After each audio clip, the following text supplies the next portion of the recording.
You might have noticed in the picture above that it has dual sensors in front for obstacle avoidance. There's a set on the bottom as well, but it also has infrared sensors on top of the aircraft to help keep you from crashing when flying in enclosed spaces or, where we were, on a go-kart track in a warehouse in East London.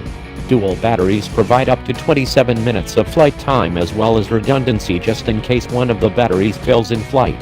The battery system is also self-heating, so you won't lose performance even in temperatures down to -4 degrees Fahrenheit. And with optional high-altitude propellers, you'll be able to fly it up to 16,404 feet above sea level, 5 km.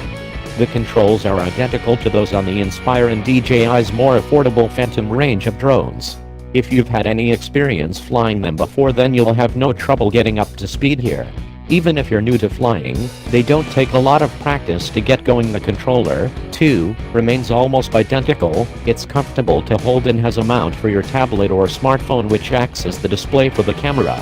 Like the original, the Inspire 2 has an interchangeable camera mount so you can swap cameras based on your needs. With the launch, DJI introduced the Muse X4S and X5S cameras. The former features a 1-inch 20-megapixel sensor with an f2.8 24mm lens, 35mm equivalent, and a mechanical shutter. The latter is an interchangeable lens camera with a 20-megapixel micro four thirds sensor. It's every bit as easy to swap out the lens on the Inspire as it is on any regular DSLR, making it very simple to get the right shots when time is tight. One of the key benefits of the Inspire is the capability to have both a pilot and a camera operator work simultaneously with separate master and slave controllers.